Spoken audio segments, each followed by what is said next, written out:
বিসমিল্লাহির রহমানির রহিম। আমি শেখ জিয়াউর রহমান, জিয়া মেম্বার।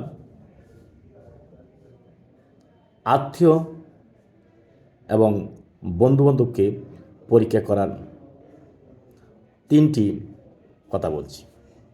কোনো আত্মীয়কে পরীক্ষা করতে হলে 3টি প্রশ্ন করুন। আমি খুব অভাবে আছি, আমাকে কিছু টাকা দিতে পারবি?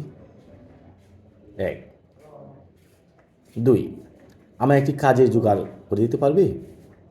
3, আমি তোমার বাড়িতে আসতে চাই, কয়েকদিন আমায় থাকতে হবে।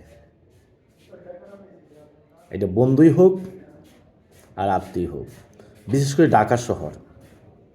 এই কথা বললে আপনি কোনটা পর্যন্ত বন্ধ করে দিতে পারে। তাই আত্মীয় এবং বন্ধুকে পরীক্ষা করার জন্য কয়েকটি কথা বললাম। আপনি ভালো থাকবেন, সুস্থ থাকবেন, আমার জন্য দোয়া করবেন। আসসালামু আলাইকুম ওয়া রাহমাতুল্লাহি ওয়া বারাকাতুহু।